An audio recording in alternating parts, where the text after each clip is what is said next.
सभी को सादर अभिवादन। महर्षि दयानंद कृत सत्यार्थ प्रकाश का चतुर्थ समोल्लास। विषय है समावर्तन, विवाह और गृहाश्रम। पिछले 2 दिनों में हमने समावर्तन के बारे में महर्षि के अभिप्राय समझ के और विवाह के संबंध में प्रारंभ किया था। किससे विवाह करना चाहिए, किससे नहीं करना चाहिए, ये प्रकरण महर्षि अभी यहां पर चला रहे हैं। पिछले प्रकरण में हमने देखा कि कुल की दृष्टि से, गोत्र की दृष्टि से दूर से विवाह होना चाहिए। इससे संतान अच्छी होती है, दोषों की संभावना कम होती है। दूसरा, देश की दृष्टि से दूर से विवाह होना चाहिए, जिससे कि परिवार में सुख शांति रहे और बहुत अधिक संपर्क घर से, पीयर से ना हो सके। और उसमें बहुत सारे जो कारण, लाभ, हानियां महर्षि ने बताई, उसको हमने समझने का प्रयास किया। विवाह के बारे में ही एक और महत्वपूर्ण बिंदु को इंगित करते हुए हमारा ध्यान आकर्षित कर रहे हैं। महर्षि दयानंद ने इसके लिए मनुस्मृति के श्लोक लिए, अर्थात ये परंपरा से ज्ञान आ रहा है, महर्षि ने उसको हमारे सामने प्रस्तुत किया है।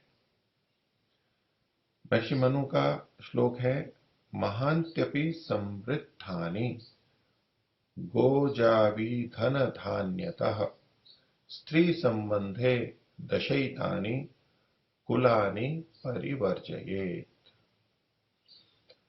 तो कहते हैं, स्त्री के संबंध में अर्थात विवाह के लिए जब हम कन्या का चयन करते हैं, और ये बात विपरीत रूप से भी है, कन्या पक्ष वाले जब वर का चयन करेंगे, दोनों पर ये बातें लागू होंगी। तो स्त्री संबंध में अर्थात संतानोत्पत्ति के संदर्भ में, विवाह के संदर्भ में 10 कुलों का परिवर्जन कर देना चाहिए। 10 प्रकार के कुलों का वर्जन करना चाहिए। वो 10 प्रकार के कुल कौन से हैं, वो तो आगे बताएंगे। बोले, ये जो 10 कुल हैं, यदि ये, अब ये कुलों में नाम नहीं है कि फला इस नाम के कुल वाले, इस गोत्र वाले, ऐसे नहीं, कुछ लक्षण दिए वहां पर। तो कैसे हो वो, तो भी जिन चीजों को हम अच्छा मानते हैं उनके संदर्भ में भी कहा जा रहा है कि ऐसे हो तो भी। महान्त्यपि समृद्धानि, जो बहुत अधिक समृद्ध हो, महान समृद्ध हो। विवाह में समृद्धि भी देखी जाती है और देखी जानी चाहिए। जितना अच्छा हो वो एक सकारात्मक पक्ष होता है, निर्धनता एक निर्बल पक्ष होता है। किंतु ये संपन्नता या धनाढ्यता, समृद्धता, समृद्धि ही ऐसा अकेला आधार न बन जाए और उसके आधार पर हम निर्णय कर लें। इससे भी बढ़ के जो भी चीजें हैं वो आगे बताई गई हैं। तो भले ही इस प्रकार के कुल जो कि आगे बताएंगे, जो छोड़ने हैं, वो बहुत अधिक समृद्ध हो, सब तरह से समृद्ध हो। तो उदाहरण के लिए गो, अजा, अवि, धन धान्यतः, गाय हो, बकरियां हो, भेड़ हो, अर्थात पशुधन हो, अन्य धन धान्य हो, सब समृद्धियां हो। ऐसे होने पर भी विवाह के संदर्भ में इन कुलों को छोड़ देना चाहिए। महर्षि अर्थ लिखते हैं, चाहे कितने ही धन धान्य हो, कितना भी हो, और धन की महत्ता सब समझते हुए भी कि बिना धन के कार्य नहीं चलता है, जीवन के लिए, गृहस्थ के लिए बहुत आवश्यक है, फिर भी, और धन के होने पर कितनी सुविधा होती है, कितना यश होता है इत्यादि, वो सब कुछ होते हुए भी वो एक तरफ है। तो चाहे कितने भी धन धान्य, गाय, अजा, हाथी, घोड़े, राज्य, श्री आदि से समृद्ध ये कुल हो। अमूलतः यहां पर गो, अजा और अभी लिखा हुआ है, 3 पशुओं का नाम है, लेकिन महर्षि ने हाथी घोड़े भी लिए हैं। तो ये तो प्रतीकात्मक होते हैं। कहीं कभी कोई कहे कि जी यहां तो केवल गाय, अजा और अभी का लिखा हुआ है, भेड़ का लिखा हुआ है, अब घोड़े और हाथी अधिक होंगे तब तो विवाह कर सकते हैं, क्योंकि यहाँ घोड़े और हाथी वालों का तो मना नहीं किया गया। इसी तरह अन्य पशुओं का भी ले सकते हैं। तो ये प्रतीकात्मक होते हैं कि इस तरह से अन्य पशुओं का भी ग्रहण वहां पर हो जाता है, इसलिए महर्षि अर्थ में अन्यों को भी ग्रहण कर लेते हैं। तो किसी भी प्रकार धन धान्य में राज्य हो गया, श्री हो गया, सब कुछ, वो राजा हैं, वो बड़े बड़े अधिकारी हैं, कुछ भी हो, तो भी उनको छोड़ देना चाहिए। किन कुलों को छोड़ देना चाहिए, उसके लिए आगे मनुस्मृति का श्लोक दिया है। हीन क्रियम निष्पुरुषम निश्छंदो रोमशार्षसम क्षयी आमयावी अपस्मारी श्वित्री कुष्ठी कुलानि च। ऐसे कुल यानी ऐसे परंपरा वाले, ऐसे परिवार में जैसे पीढ़ियां होती हैं, आसपास के चाचा ताऊ आदि जो सब होते हैं, उन सबको मिलाकर के कुल कहलाएगा। तो उन कुलों में, उन परिवारों में अगर ये स्थितियां हो तो धनवानों से भी विवाह नहीं करना चाहिए। इसमें सबसे पहले कहा कि हीन क्रियम, जिसमें क्रियाएं हीन हो। हीन का एक अर्थ होता है कम, एक अर्थ होता है निंदित। निरर्थक क्रियाएं हो, व्यर्थ और विपरीत बुरी क्रियाएं जिस घर में होती हो, ये पहली बात कही। जिस परिवार के, जिस कुल के कर्म ठीक नहीं हो, गलत कर्म करने वाले हो, उसको छोड़ ही देना चाहिए। ये इसलिए कहा जा रहा है कि पुत्र हो या पुत्री हो, उनका जीवन भी इससे दुष्प्रभावित होता है। हमें वहां उस विवाह में नहीं जाना है, उस परिवार से नहीं जोड़ना है जो हीन क्रिया हो। महर्षि ने इसके लिए कहा जो कुल सत्क्रिया से हीन हो। हीन मतलब रहित होता भी होता है। तो जहां अच्छी अच्छी क्रियाएं न होती हो, सामान्य केवल जीवन जी रहे हो, ऐसे परिवार में विवाह करना अधिक उन्नति कारक नहीं होगा। एक सामान्य विवाह हो गया है, पर हमें तो हमारा लक्ष्य क्या है कि हमें उन्नति करनी है, एक विशेष लक्ष्य के लिए, वैदिक धर्म के लिए ये विवाह करना है, मुक्ति प्राप्ति के लिए विवाह करना है। तो जहां पर सत्क्रिया नहीं होती हो, अच्छे कर्म नहीं होते हो, ऐसे परिवार में ना करें। यद्यपि विवाह युवक युवती से हो रहा है, लेकिन परिवार और कुल का प्रभाव आता ही है, संपर्क से प्रभाव पड़ता ही है, इसलिए वो भी ध्यान देने की बात है। हीन क्रियम निष्पुरुषम, जिस परिवार में सत्पुरुष ना हो। कुछ लोग इसका अर्थ करते हैं कि जिसमें पुरुष ना हो, यानी केवल लड़कियां ही लड़कियां होती हों उसको। लेकिन महर्षि दयानंद ने क्या, पुरुष जब कहा जाता है ये आदमी है, ये पुरुष है, तो ये मतलब सत्पुरुष। और ये पुरुष का मतलब केवल पुल्लिंग वाले नहीं, सभी का ग्रहण होता है, और स्त्री और पुरुष मिला करके भी पुरुष शब्द से कहा जाता है। तो महर्षि ने अर्थ क्या लिखा, सत्पुरुषों से रहित हो। जिस परिवार में अच्छे मनुष्य ना हो सकता है कोई कम हो, कोई अधिक हो, ऊंच नीच तो होती ही है, सबके सब बहुत अच्छे सत्पुरुष नहीं होते, लेकिन जहां सत्पुरुष हो ही नहीं, जिसको देखो वो गलत पुरुष है, दुष्पुरुष है, ऐसे परिवार में विवाह नहीं करना चाहिए। संस्कार विधि में महर्षि ने भिन्न वाक्यों से इसी को खोला है, तो उससे भी हमें सत्पुरुषों से रहित का तात्पर्य पता लगता है। संस्कार विधि में महर्षि कहते हैं कोई भी उत्तम पुरुष ना हो, कोई भी उत्तम पुरुष ना हो, अर्थात कोई ना कोई तो उत्तम पुरुष उस परिवार में होना चाहिए, अच्छे कोई ना कोई होने चाहिए, ताकि वो परंपरा वहां चल सके, उनसे संपर्क रह सके, उसका प्रभाव सदा रहे। यदि कुल में कोई एक भी सत्पुरुष होता है तो उसका प्रभाव पूरे परिवार पे होता है, परिवार की समस्याओं के समाधान में होता है, वो उनको प्रभावित करते हैं, उनको प्रेरित करते हैं। तो एक स्रोत ऐसा होना चाहिए कि अच्छे पुरुष कोई ना कोई उस परिवार में हो। अगर कोई भी नहीं है तो उस परिवार से बचना चाहिए। तो निष्पुरुषम, सत्पुरुषों से रहित। इसका यह अर्थ नहीं कि सारे के सारे मनुष्य सत्पुरुष ही हों, बहुत अच्छे ही हों, ऐसा संभव नहीं हो पाता है। अगर हो तो बहुत अच्छी बात है, लेकिन कम से कम एक दो तो अच्छे व्यक्ति होने चाहिए उस परिवार में, और बाकी सामान्य हो तो भी विवाह किया जा सकता है।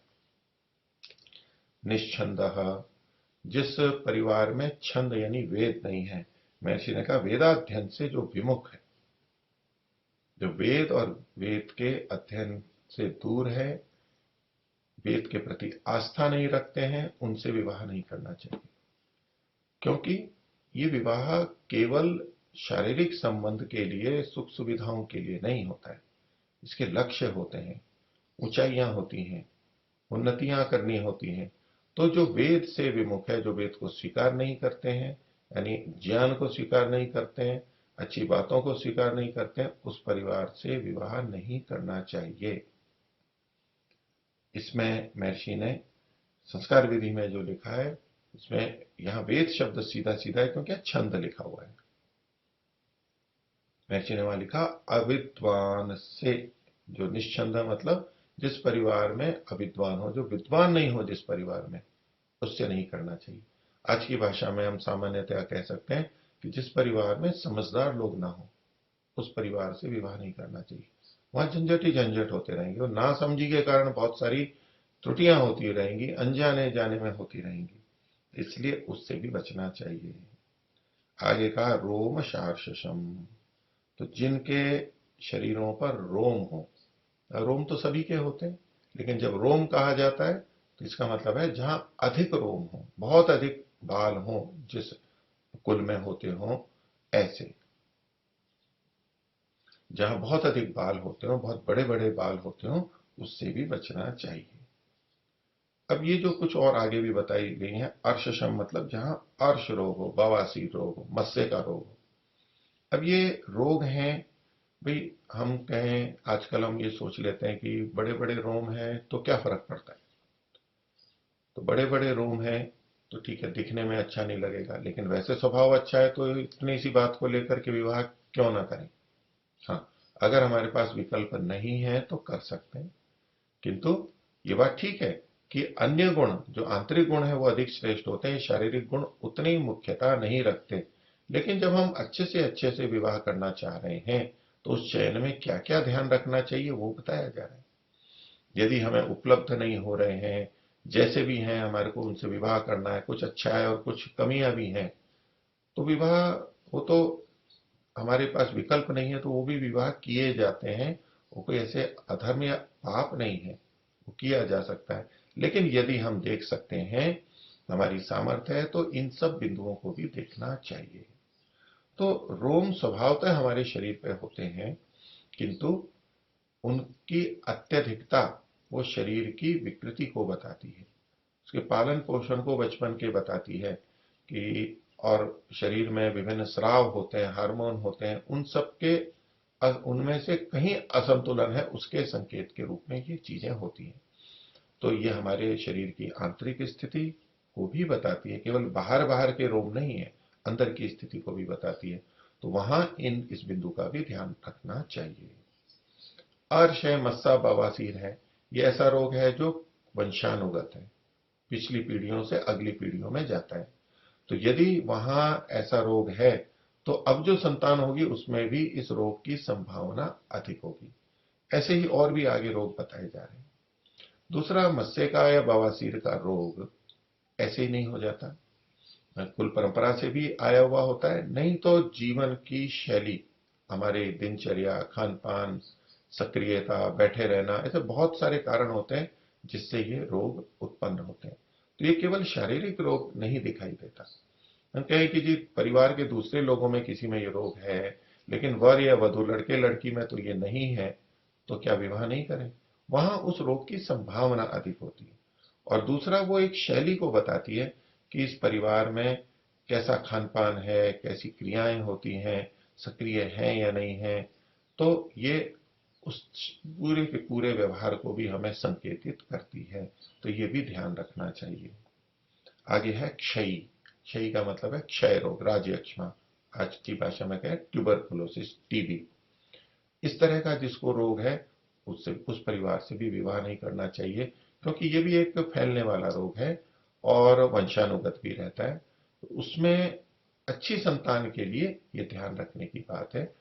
और यदि अपवाद है और कुछ नहीं है तो स्वस्थ होने के बाद भी किया जाता है, लोग विवाह करते ही हैं।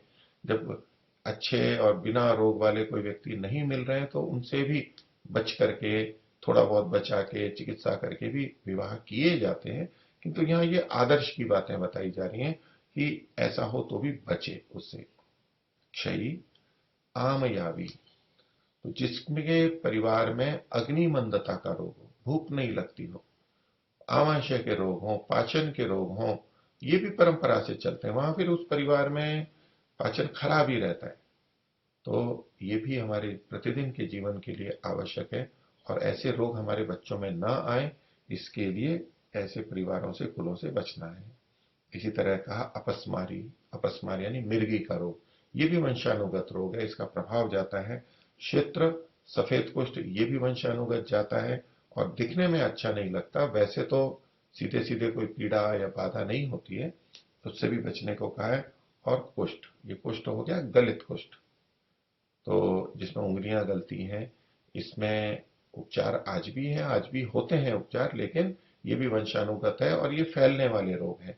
तो उस परिवार में, कुल में यदि ये रोग होंगे और हमारा आना जाना भी होगा, तो वहां इस तरह की संभावनाएं बढ़ जाती हैं। उससे बचने के लिए ये सारी चीजें कही गई हैं।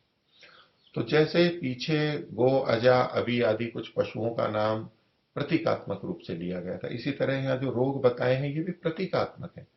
ये या ऐसे ही जो वंशानुगत रोग हैं, उससे बचने के लिए अपने परिवार, अपनी संतानों को, अपनी अगली पीढ़ी को बचाने के लिए ये एक प्रयास है। तो इनसे भी बचना चाहिए। यदि हमारे पास में दो विकल्प हों कि एक बहुत धनवान व्यक्ति है लेकिन इन रोगों से ग्रस्त है, वो कुल, तो वहां विवाह करना। एक है कि उतना समृद्ध नहीं है, सामान्य धन धान्य वाला है, लेकिन ये रोग नहीं है, तो हमें किसका चयन करना चाहिए? तो इसमें वरीयता हमें इन रोगों और इन स्थितियों से रहित परिवार को देनी चाहिए, न कि धन को वरीयता देनी चाहिए कि धन अधिक है और ये रोग हैं और ये सब स्थितियां, तो भी विवाह कर लेवे। आमियाबी के लिए महर्षि ने दमा, खांसी, आमाशय ये सब लिखा है। तो दमा यानी तो श्वास रोग है, मिर्गी का, और खांसी है, बार बार खांसी यानी लगातार खांसी रहने वाली बात है। छोटी मोटी खांसी तो कभी भी किसी को होती है, लेकिन लगातार रहना, इससे हमें बचना चाहिए, इन रोग, इन स्थितियों से बचना चाहिए। तो इसके लिए कारण महर्षि ने स्वयं बताया कि क्योंकि, अर्थ तो ये सब किया ही है इन्होंने, कि इन कुलों की कन्या व वर के साथ विवाह न होना चाहिए।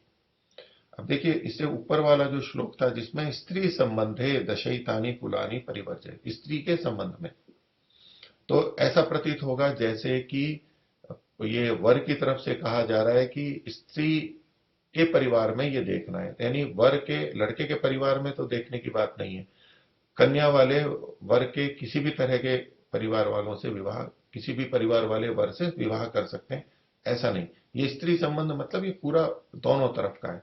और इसका अर्थ हमें देखिए महर्षि के इन वचनों से भी मिल जाता है कि कुलों की कन्या व वर के साथ विवाह न होना चाहिए। कन्या और वर दोनों को लिया। यदि केवल स्त्री संबंध से एक ही का ग्रहण संकेत करें, तो महर्षि इस दोनों को ग्रहण नहीं करते। तो ये दोनों ही पक्षों को देखने की बात है। अब क्यों ऐसा करना चाहिए? तो कहते हैं क्योंकि ये सब दुर्गुण और रोग, ऊपर के जो है हीन क्रियम, निष्पुरुषम, निश्चंदो, ये तो है दुर्गुण, और रोग हो गया ये अधिक रोग होना, अर्श होना, ये सब रोग हो गए।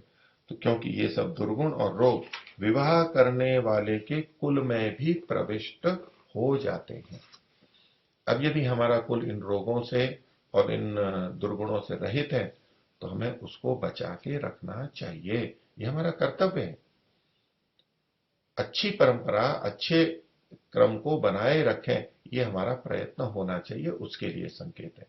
अब किसी में रोग है तो ये उसको धुतकारा नहीं जा रहा है, ये अपने विषय में अच्छी की भावना की जा रही है। और यदि हमारे परिवार में रोग है ये, तो क्या हमारे बच्चे विवाह नहीं करेंगे? ये एक प्रश्न है। आजकल प्राय इस तरह के रोग देखने को हमारे को मिलते रहते हैं। नहीं, विवाह तो उनके भी होंगे, लेकिन जिनके परिवारों में ये दोष नहीं है, तो उन्हें प्रयास करना चाहिए कि इस तरह के रोग वाले परिवारों से या हीनक्रिय परिवारों से संबंध ना हो। अच्छी परंपराओं को, श्रेष्ठ को बनाना चाहिए, जिससे और अच्छी संतानें हो, राष्ट्र, समाज, व्यक्ति के लिए अधिक हितकारी हो। अब जिनमें थोड़ी थोड़ी कमियां हैं, कोई रोग है, कहीं न्यूनता है, वो लोग भी तो आपस में तो विवाह करेंगे ही। उनमें अन्य गुण है, उसके आधार पर तुलना करेंगे, कुछ न्यूनता है तो भी सहन करके विवाह करेंगे। तो ये जो सारे वर्णन है, इसका ये अभिप्राय नहीं है कि इसके भिन्न से विवाह ही नहीं करना चाहिए, और कोई ऐसा वर और कन्या के कुल वाले सोचें कि हमारे कुल में तो ये रोग है तो इसलिए हम अपने बच्चे बच्ची का विवाह ही नहीं करेंगे, इसका ये तात्पर्य नहीं लेना चाहिए। तो ये अन्य हमारे कुल में भी प्रविष्ट हो सकते हैं, इसलिए उत्तम कुल के लड़के और लड़कियों का आपस में विवाह होना चाहिए। तो लड़का उत्तम है तो लड़की भी उत्तम होनी चाहिए, लड़की उत्तम है तो लड़का भी उत्तम होना चाहिए, ये हमें प्रयास रखना चाहिए। अब इस पंक्ति से ये भी अर्थ नहीं ले लें कि उत्तम कुल के लड़के और लड़कियों का आपस में विवाह होना चाहिए, तो बाकी जो हैं जो उत्तम कुल के नहीं है उनका विवाह नहीं होना चाहिए, ये तात्पर्य बिल्कुल नहीं है। जो उत्तम कुल के लड़के हैं, उत्तम कुल की लड़कियां हैं, उनको उत्तम कुल के लड़की और लड़के वालों से ही विवाह करना चाहिए, यही प्रयास हमारा होना चाहिए। और सामान्यतः हम सबकी भावना यही भी होती है और हम उस तरफ ध्यान भी देते हैं, लेकिन इस प्रसंग में धन और अन्य गुण और रोगों के संदर्भ में तुलना करके बताया है। धन की प्रमुखता हमें इस विषय में नहीं रखनी चाहिए। आगे आप कह रहे हैं, ये भी मनुस्मृति का ही श्लोक है कि विवाह में किस प्रकार की कन्या को नहीं लेना चाहिए। अब ये वर की दृष्टि से कहा जा रहा है कि किस प्रकार की कन्या को नहीं लेना चाहिए, और कन्या की दृष्टि से देखेंगे तो वर के लिए भी इनमें से बहुत सारी बातें घटेंगी, उस तरह के वर से विवाह नहीं करना चाहिए। तो कहते हैं नोद्वहेत, उद्वहन न करें यानी विवाह न करें। कैसी लड़की से? कपिलाम कन्याम, कपिल वर्ण वाली, बहुत अधिक पीले रंग वाली कन्या से विवाह न करे। अब पीले रंग का मतलब है यहां पर कि जिसमें, दूसरे शब्दों में कहें तो, एक तो होता है त्वचा का रंग, वो तो भिन्न भिन्न प्रकार का हो सकता है, काला है, श्याम है, गेहुआ है, गोरा है, लेकिन ये पीलापन जो दिखाई दे रहा है अधिक, ये रक्त की न्यूनता के कारण से। तो ये भी एक तरह से रोग की ओर संकेत करता है, विकृति की तरफ संकेत करता है। तो अच्छा हो कि हम पीले रंग वाली से विवाह न करें, अथवा बहुत अधिक पीला रंग होता है, पित्त की विकृति है, कामला रोग है इत्यादि की प्रवृत्ति जिसमें अधिक हो, उससे बचना चाहिए। तो कपिलाम कन्याम न अधिकांगीम, अधिक अंग वाली से भी नहीं करना चाहिए। अधिक अंग के दो प्रकार से अर्थ महर्षि ने किए हैं। यहां पर जो अर्थ लिखा है न अधिकांगी, अर्थात पुरुष से लंबी चौड़ी अधिक बल वाली कन्या से विवाह नहीं करना चाहिए। तो सामान्यतया पुरुष की अपेक्षा महिलाओं की लंबाई चौड़ाई कम होती है, बल भी कम होता है, लेकिन कहीं कहीं इसमें अंतर भी होता है। लेकिन प्राय करके ऐसा प्रकृतिता ही ऐसा है, प्रकृति ने ही ऐसा बनाया है, ईश्वर की व्यवस्था ही ऐसी है। तो इससे पुरुष जितना लंबा चौड़ा है उसकी अपेक्षा उस पुरुष को अपने से थोड़ी छोटी लंबाई चौड़ाई और बल वाली महिला से विवाह करना चाहिए। स्वस्थ होगी वो, अच्छी होगी, लेकिन दिखने की दृष्टि से और अन्य व्यवस्था की दृष्टि से ये बात कही गई है। और जो लंबी लड़कियां, कन्याएं हैं, वो और अपने से लंबे, तगड़े, चौड़े बल वाले पुरुषों से विवाह करेंगी, और यथा योग्य विवाह प्राय करके ऐसा ही होता है। अधिकांगी का दूसरा अर्थ संस्कार विधि में महर्षि ने किया है कि छंगुली ना हो। अधिक अंग का दूसरा अर्थ हुआ कि जिसमें अधिक अंग होना, 5 की जगह 6 अंगुली हो गई, 7 हो गई, कोई कहीं अतिरिक्त चीज आ गई है, दांत अतिरिक्त हो गया, अन्य चीजें कभी कभी अतिरिक्त निकल आती हैं पैर में, हाथ में, वो नहीं होनी चाहिए, उससे भी बचना चाहिए। ये भी प्रारंभ से होने वाला रोग है, गर्भ में ही इस तरह की स्थिति बन जाती है कि वो रोग होता है। तो वो केवल वंशानुगत रोग आगे ना बढ़े और अगले कुलों में ना आए, उसकी दृष्टि से ये कहा गया है। न रोगिणी, जो रोगी रहती है, रोग युक्त होती है, उससे भी विवाह नहीं करना चाहिए। अब सामान्यतया छोटे मोटे रोग किसी में भी आते हैं, ये उसकी तरफ संकेत नहीं है। या रोगिणी का अभिप्राय है जो बार बार रुग्ण रहती हो, अधिकांश रुग्ण रहती हो। और हम सब इस बात को समझते ही हैं कि पहला सुख निरोगी काया, स्वस्थ शरीर सबसे पहला और सबसे बड़ा सुख है। उसके न रहने पर बाकी सारे सुख निरर्थक हो जाते हैं, बाकी सारे गुण भी न्यून हो जाते हैं, हम उस ऊंचाइयों पर नहीं जा सकते, और शरीर और अपने परिवार की दृष्टि से उसमें हमारे को समस्या होती है। तो इसलिए स्वस्थ को ही ले, संतानें भी स्वस्थ हों और हम सुखपूर्वक परिवार में रह सकें। न अलोमिकाम न अतिलोमाम। तो न तो बिल्कुल रोम रहित से विवाह करे और न अतिलोम वाले से विवाह करे। ये इस बात का संकेत है, पीछे भी रोम शब्द प्रयोग किया गया था।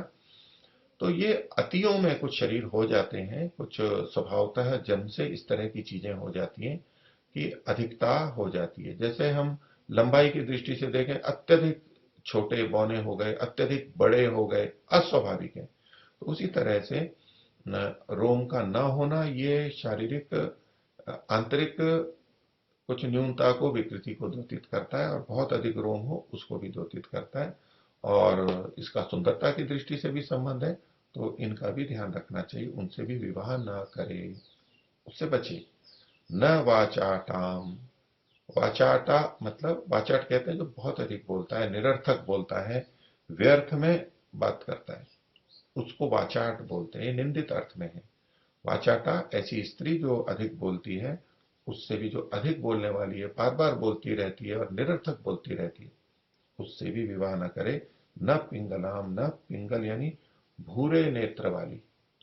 तो अत्यधिक जो भूरे नेत्र होते हैं, थोड़ी बहुत भिन्नता तो होती ही है, अधिक काला, कम काला, थोड़ा भूरापन, लेकिन अत्यधिक जो भूरे नेत्र होते हैं, बाल भी भूरे होते हैं, पूरा शरीर भी भूरा होता है, आंखें भूरी होती हैं, तो ऐसे भी हमारे बीच बीच में व्यक्ति देखे जाते हैं।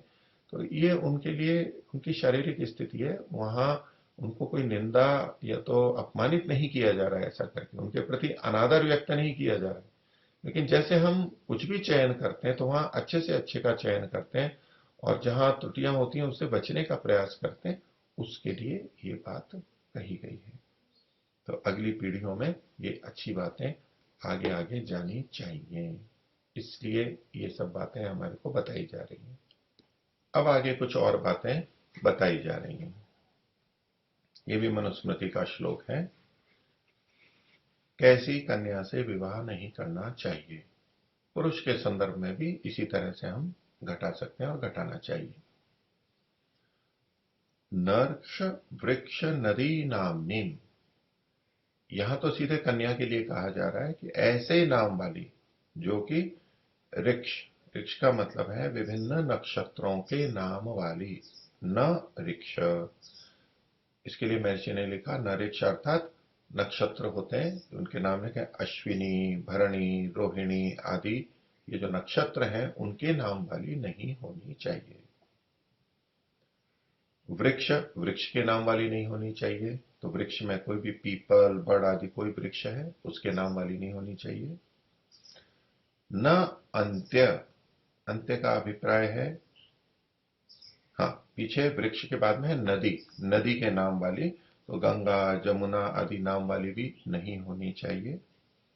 फिर आगे कहा अंत्य। अंत्य का मतलब है कि ऐसे शब्द जो कि निम्न अर्थ को बताते हो, निम्न स्थिति को बताते हो, जैसे कि चांडाली, ये चांडाली आदि, पुरुषों के लिए चांडाल आदि शब्द कहते हैं, राक्षस, पिशाच, राक्षसी, पिशाची, ऐसे शब्दों वाली भी नहीं होनी चाहिए, ये अंत्य नाम है। पर्वत नामिकाम, पर्वतों के नाम वाली भी नहीं होनी चाहिए। ये पुरुषों और स्त्रियों दोनों पे, महिलाओं की दृष्टि से विंध्या, हिमालया, पार्वती, तो ये नाम है, पर्वत नाम वाली भी लड़की नहीं होनी चाहिए। आगे कहा न पक्षी, पक्षियों के नाम वाली नहीं होनी चाहिए, जैसे कि काक, और स्त्रीलिंग में करेंगे तो काकी, शेनी आदि जो पक्षियों के नाम है, कबूतरी, ऐसे नाम नहीं होने चाहिए। फिर है अहि। अहि का मतलब होता है सर्प, तो नाग, सर्प के पर्यायवाची जो हैं जैसे कि नागी, भुजंगा आदि, सर्प के नाम वाली भी नहीं होनी चाहिए। प्रेष्य नाम नेम, प्रेष्य कहते हैं जो प्रेषण के योग्य होता है, जिसको हम निर्देश देते हैं, तो उसके लिए कहा जाता है, जैसे दासी आदि या सेविका होती है, सेविका, जैसे कि सेविका होती है, तो सेविका के नाम वाली भी नहीं होनी चाहिए, दासियों के नाम वाली भी नहीं होनी चाहिए। उसके अलावा न च भीषण नामिकाम, भीषण जिसके नाम हो, भयंकर जिसके नाम हो, दिखने में ही, सुनने में ही भयंकर लगते हो, तो जैसे कि भीमा, जैसे भीम है तो भीमा, ये भयंकरी, काली, चंडी, ये भीषण नाम कहलाते हैं, उग्र तीक्ष्ण नाम है। तो ऐसे नाम वाली भी नहीं होनी चाहिए, यानी कोमल नाम वाली होनी चाहिए। तो यहाँ इन्होंने कहा कि इस तरह के जिनके नाम है उनसे भी विवाह नहीं करना चाहिए। तो इसमें महर्षि जो आगे लिखते हैं, क्यों नहीं करना चाहिए, तो कहा क्योंकि ये नाम कुत्सित और अन्य पदार्थों के भी हैं। दो हेतु दिए महर्षि ने। तो इसमें से जो नक्षत्रों के नाम हैं, वृक्ष बड़ आदि के नाम हैं, नदी के नाम हैं, ये जो है ये अन्य पदार्थों के नाम हैं, उसलिए इसलिए इनका प्रयोग नहीं करना चाहिए। ये एक संस्कृत सुसंस्कृत नामों की दृष्टि से कथन है। और दूसरा है, अन्य जो कुछ नाम है वो कुत्सित है, निंदित है, अच्छे नहीं माने जाते, इसलिए इन नाम वाली कन्या से विवाह नहीं करना चाहिए। अब इस संदर्भ में प्राय करके ये प्रश्न उठता रहता है कि नाम यदि अच्छा नहीं है लेकिन लड़की अच्छी है तो क्या करें? क्या नाम के गलत होने मात्र से हम विवाह न करने का निर्णय ले लें? और गलत नाम होने से क्या वो लड़की गलत हो जाती है या कोई लड़का गलत हो जाता है? तो ऐसा नहीं है। ये बात ठीक है कि केवल नाम से कुछ प्रभाव नहीं पड़ता, क्योंकि कुछ का अभिप्राय है कि कोई विशेष महत्वपूर्ण, कि नाम अच्छा हो और व्यक्ति खराब हो तो कोई मतलब नहीं है, और व्यक्ति अच्छा हो नाम खराब हो तो भी व्यक्ति तो अच्छा ही है। लेकिन ये भी कुछ बातों का संकेत करते हैं और हमें चयन के लिए इस पे ध्यान देना चाहिए। कुछ लोग कहते हैं कि जी अच्छा, नाम अगर ठीक नहीं है और नाम ही इतनी बड़ी बाधा है लेकिन व्यक्ति ठीक है, तो नाम बदल लेंगे। नाम आजकल बदले जाते हैं, बदले जा सकते हैं, तो ठीक है, वो भी बदले जा सकते हैं। पर जब विवाह के लिए वर या वधू से संपर्क होता है, नाम पूछा जाता है, तो ये नाम किसने रखा है? नाम रखा होता है प्राय करके माता पिता ने, परिजनों ने, वो बचपन में ही रख दिया होता है। तो किसी बच्चे का क्या नाम है, ये उसके परिवार के माता पिता, उनकी शिक्षा, उनके संस्कार, उस सबको बताता है। माता पिता के द्वारा बच्चे का कितना ध्यान रखा गया है, उस बात का ये एक संकेत है। नाम भी एक महत्वपूर्ण बात है। जो आज भी देख सकते हैं हम, जो अच्छे पढ़े लिखे सुसंस्कृत परिवार के वाले होते हैं, वो चुन के नाम रखते हैं। ऐसे ही किसी ने बोल दिया, कुछ भी मन में आ गया, रख दो, कोई भी नाम रख दो, ऐसा नहीं करते। उसमें ध्यान देते हैं। महापुरुषों के भी नाम हो सकते हैं या अच्छे अर्थ वाले नाम हो सकते हैं जो प्रेरणा देते हों, सुनने में भी अच्छे लगते हों। अर्थात नामकरण, ये नामकरण संस्कार की तरफ संकेत करता है। ये वो बच्चा संस्कृत है, वो परिवार संस्कारों को जानता है, उसने नाम अच्छे रखे हैं, तो ये एक संकेत हुआ। तो जो परिवार अपने बच्चों के नाम के प्रति संवेदनशील होता है, इतने समझदार माता पिता हैं, परिवार वाले हैं, तो वो अन्यों पर भी, अन्य बिंदुओं पर भी अपेक्षा से अधिक ध्यान रखेंगे, रखते होंगे। ये एक संकेत है। अर्थात इस बच्चे या बच्ची की, इस युवक युवती की का जो पालन पोषण है वो सुसंस्कृत परिवार में हुआ है, ये इस बात का संकेत है। कोई भी अच्छे माता पिता बच्चे के लिए गलत नाम नहीं रखेंगे, उनको स्वीकार ही नहीं होगा। तो ये केवल नाम के आधार पर उसको निरस्त कर देने की बात नहीं है, ये नाम के पीछे की पृष्ठभूमि भी वहां पर है, उस सबको ध्यान में रखना चाहिए। क्योंकि यदि हमारे मन में ये बात आती है कि केवल नाम से क्या होता है, काम होना चाहिए, गुण होने चाहिए, तो क्या ये बात महर्षि दयानंद और महर्षि मनु नहीं जानते थे? वो नहीं समझते थे? हमारे से अधिक बुद्धिमान थे, हमारे से अधिक समझ वाले थे, इस बात को वो भी जानते थे। लेकिन फिर भी उन्होंने इस बात को लिखा है, तो इसका कोई गहरा अर्थ हो सकता है। जो मेरे को समझ में आ रहा है वो मैंने आपके सामने रखा। इसके और भी गहरे अर्थ हो सकते हैं, वो तात्पर्य हो सकता है कि ऋषियों की बात ऐसे ही व्यर्थ नहीं होती, उसके पीछे महत्वपूर्ण बात होती है, कोई ना कोई सार्थकता होती है। तो इस तरह के नाम वाले वर या वधु से हमें बचना चाहिए, उससे परिवार से बचना चाहिए। फिर कैसे से विवाह करना चाहिए, उसके लिए अब बातें कही गई हैं। वो 5वां श्लोक यहाँ दिया है, ये भी मनुस्मृति का है।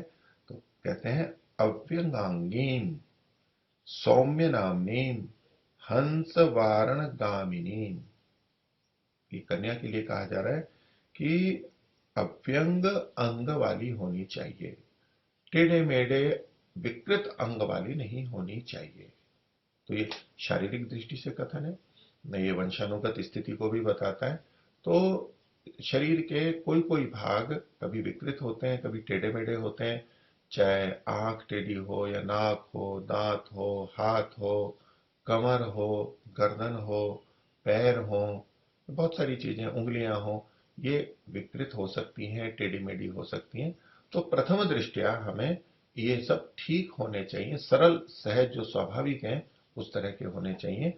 सुंदरता की न्यूनाधिकता हो सकती है, लेकिन विकृत रूप से ना हो, क्योंकि परिवार में आगे संतानोत्पत्ति की दृष्टि से भी और इन सब के लिए वो आवश्यक होता है, प्रियता के लिए भी आवश्यक होता है।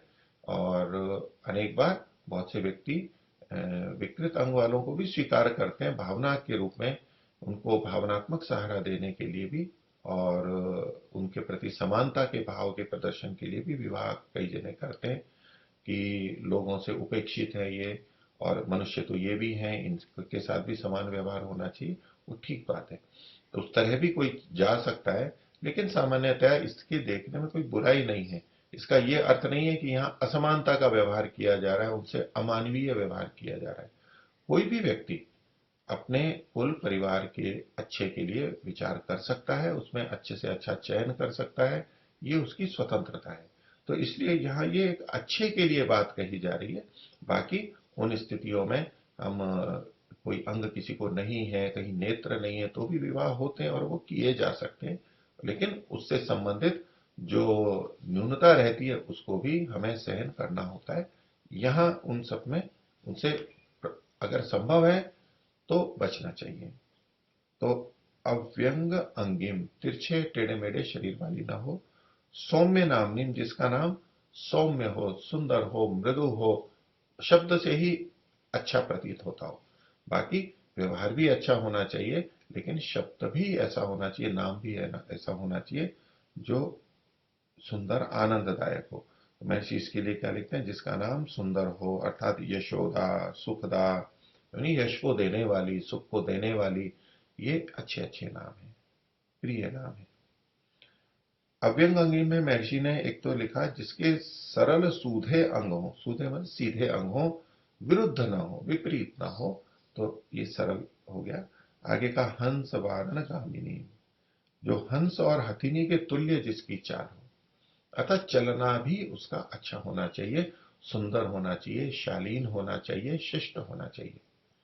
तो जैसे हंस की चाल को एक अच्छी चाल मान करके गुण की दृष्टि से कहा जा रहा है, और इसी तरह से हथिनी की चाल को भी बड़ी गंभीर और स्थिर चाल होती है, उसको कहा जाता है।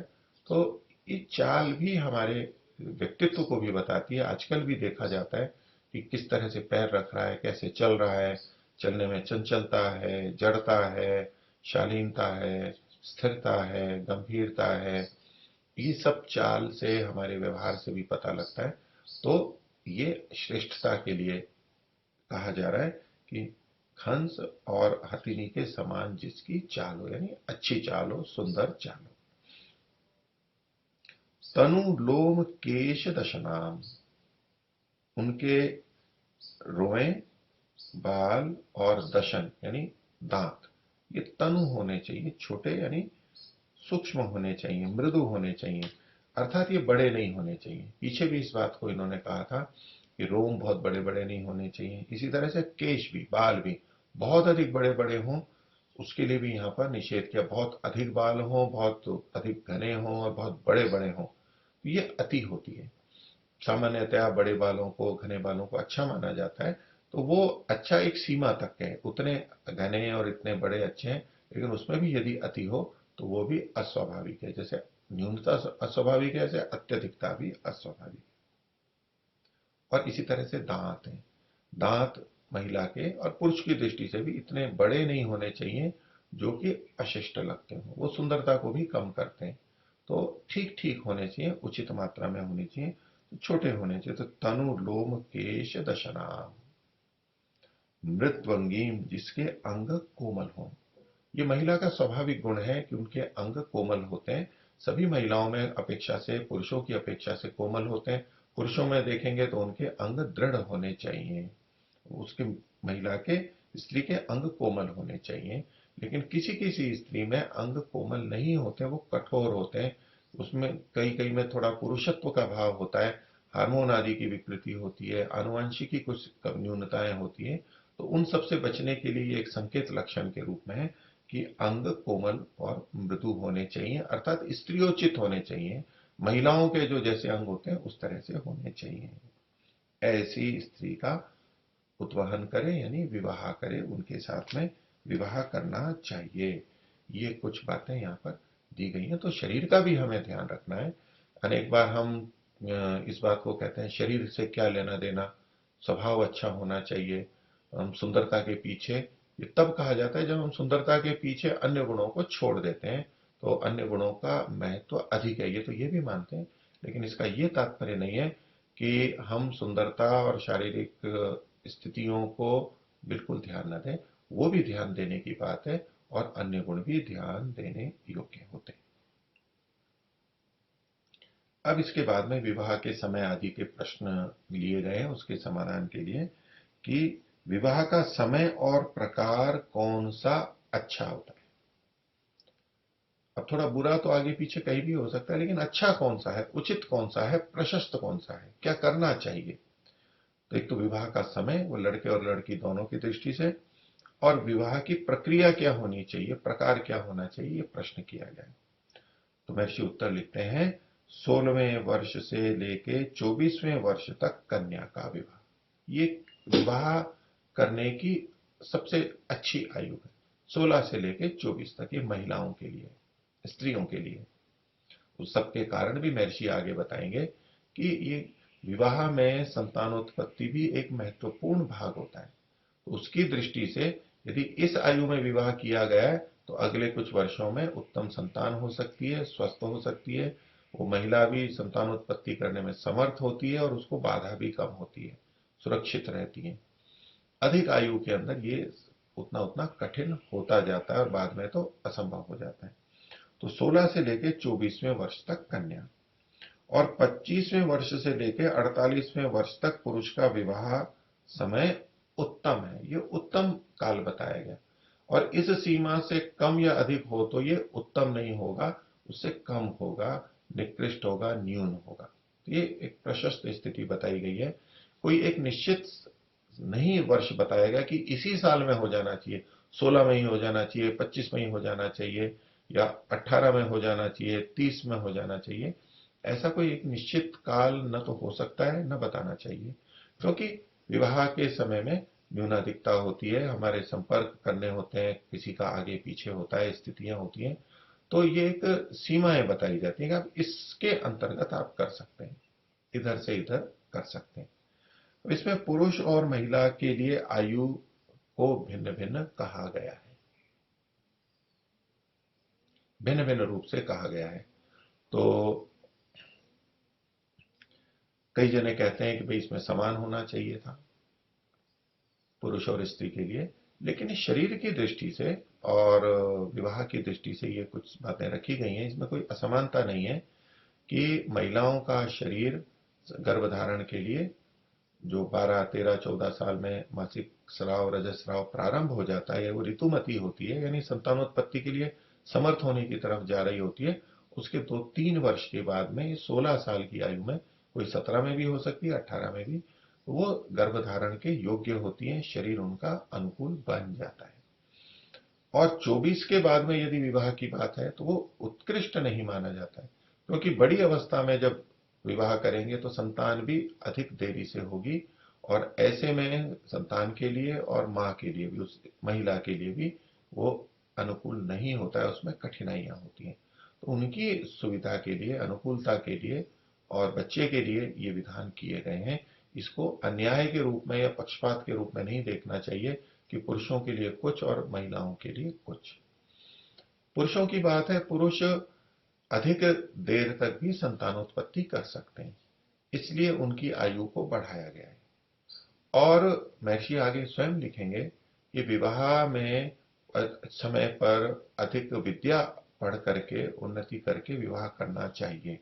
अब महिलाओं को भी खूब पढ़ना चाहिए, अधिक से अधिक पढ़ना चाहिए, विवाह के बाद भी पढ़ सकती हैं, लेकिन ब्रह्मचर्य काल में केवल विद्याध्ययन जब होता है तब जितना पढ़ सकते हैं उतना बाद में कठिन होता है। जो बाद में पढ़ते हैं वो एक अपवाद के रूप में होते हैं, नहीं तो नहीं कर पाते। इसलिए उनके लिए एक सीमा यहाँ पर बांधी गई है। लेकिन पुरुषों के लिए ऐसा नहीं, वो अधिक वर्ष तक भी पढ़ सकते हैं, ब्रह्मचर्य काल को चला सकते हैं। क्योंकि यदि सभी शीघ्र विवाह करेंगे तो अध्ययन अध्यापन में लगने वाले, पढ़ने वाले, विद्या में लगने वाले व्यक्ति कम होंगे, जबकि हमें समाज और राष्ट्र को उन्नत करना होता है। तो इसलिए कुछ व्यक्ति ऐसे होने ही चाहिए। 25 साल से अधिक भी, 25 साल तक व्यक्ति को, पुरुष को अपने विवाह से बचना चाहिए, क्योंकि पुरुष की परिपक्वता देरी से होती है। वो शारीरिक दृष्टि से भले ही कुछ शीघ्र परिपक्व हो जाता है, लेकिन महिलाओं की, स्त्री की दृष्टि से तो देरी से ही परिपक्व होता है, और मानसिक रूप से पुरुष देर से परिपक्व होता है। स्त्रियां, बच्चियां जल्दी परिपक्व हो जाती है विवाह आदि की दृष्टि से, समझदारी की दृष्टि से। तो शारीरिक और मानसिक दोनों दृष्टियों के कारण ये भेद रखा गया है। और अधिक आयु में जो विवाह की बात है, तो ऐसे पुरुष होने चाहिए। पुरुष संतानोत्पत्ति बाद में भी कर सकता है, इसलिए वो प्रारंभ में ना भी करे तो विद्या अध्ययन में लगाए, अन्य अनुसंधान में समय लगाएगा, तो उससे समाज और राष्ट्र की उन्नति होगी, उसकी अपनी भी उन्नति होगी। इसलिए ये सीमा उनके लिए बढ़ा करके रखी है, क्योंकि विवाह तो वो तब भी कर सकते हैं, संतानोत्पत्ति भी कर सकते हैं, लेकिन साथ में विद्याध्ययन भी हो जाता है। और ब्रह्मचर्य काल को छोड़ के गृहस्थ में उस तरह से विद्या की उन्नति संभव नहीं है, नहीं हो पाती है, खूब कठिन होती है। तो इसलिए ये विवाह का काल भिन्न भिन्न रखा गया है। आगे कहते हैं, इसमें जो ये जो सीमा बनाई गई, इसी में न्यूनाधिकता को बता रहे हैं।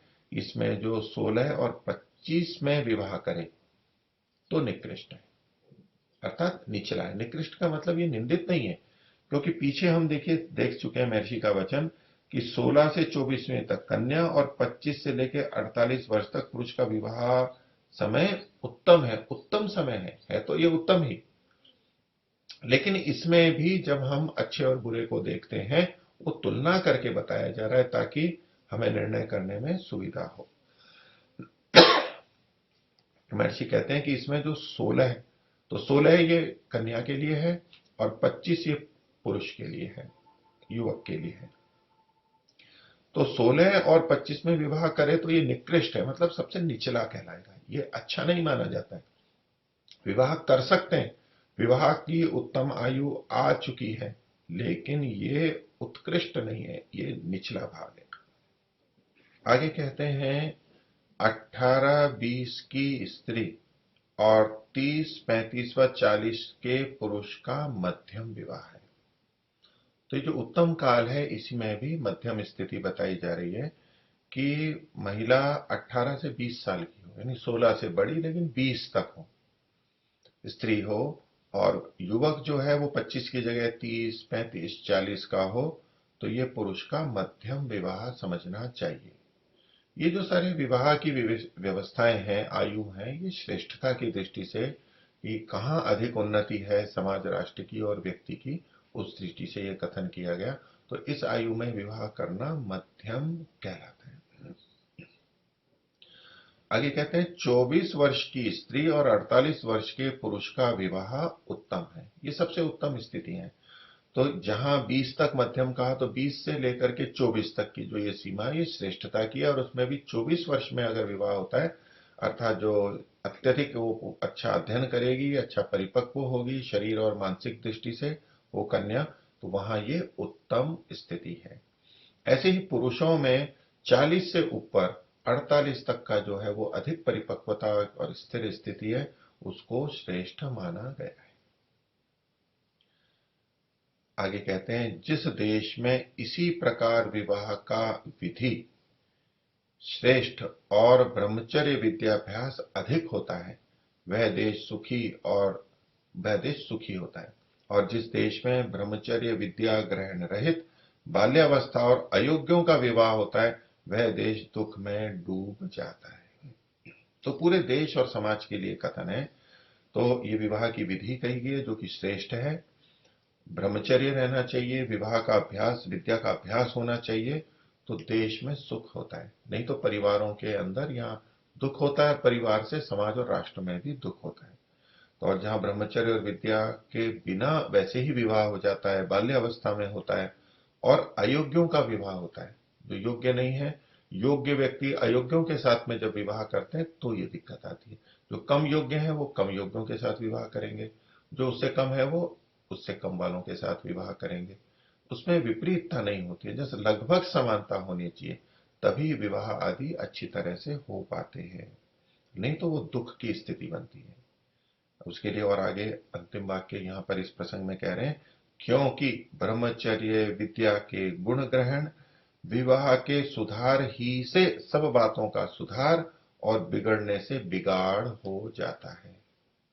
अर्थात पूरे परिवार और समाज राष्ट्र की दृष्टि से महर्षि कह रहे हैं कि हम सुधार चाहते हैं और बिगाड़ नहीं चाहते।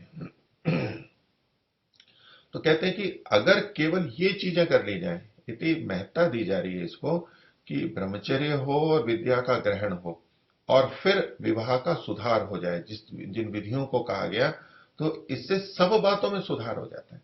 क्योंकि ये चीजें अच्छी हैं तो और चीजें भी अच्छी हो ही जाती हैं।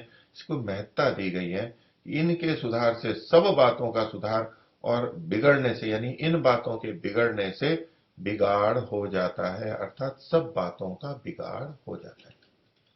तो ये इतनी महत्वपूर्ण बात मान करके महर्षि ने लिखी है। विवाह के समय जो हम चयन करते हैं वो केवल व्यक्तिगत ही नहीं होता है, उसका प्रभाव हमारे परिवार पर अवश्य ही होता है और हमारे राष्ट्र समाज सब पर होता है। एक व्यवस्था है कि हमें अच्छे से अच्छा चयन करके जो हम अपनी समानता वाले हैं उससे समान गुण कर्म स्वभाव के साथ में ये होना चाहिए। यहाँ पर जो पीछे आयु दी गई है उसमें भी अनेकों को आपत्ति होती है कि आजकल ये संभव नहीं है, ये कैसा है, ये ठीक नहीं है। स्त्री की आयु 16, कन्या की और उधर पुरुष की 25 है। अब इसके अंदर भी 9 वर्ष का अंतर है। तो 9 वर्ष का अंतर बहुत बड़ा अंतर माना जाता है। आजकल तो 1-2 वर्ष भी अधिक लोगों को लगते हैं, बिल्कुल समान आयु वाले हों तो पसंद करते हैं। लेकिन वैदिक दृष्टि से यहाँ पर समान आयु की दृष्टि की अपेक्षा ये भिन्न आयु का ही विधान किया गया है। तो 16 और 25 यहीं पर ही 9 वर्ष का हो जाता है। और उधर मध्यम में बताया था 18 से 20, हम 20 भी मान लें तो उधर 30, 35 और 40 तक का कथन किया गया है पुरुष के लिए। तो यहाँ भी 10 वर्ष, 15 वर्ष और उससे भी अधिक का अंतर हो रहा है।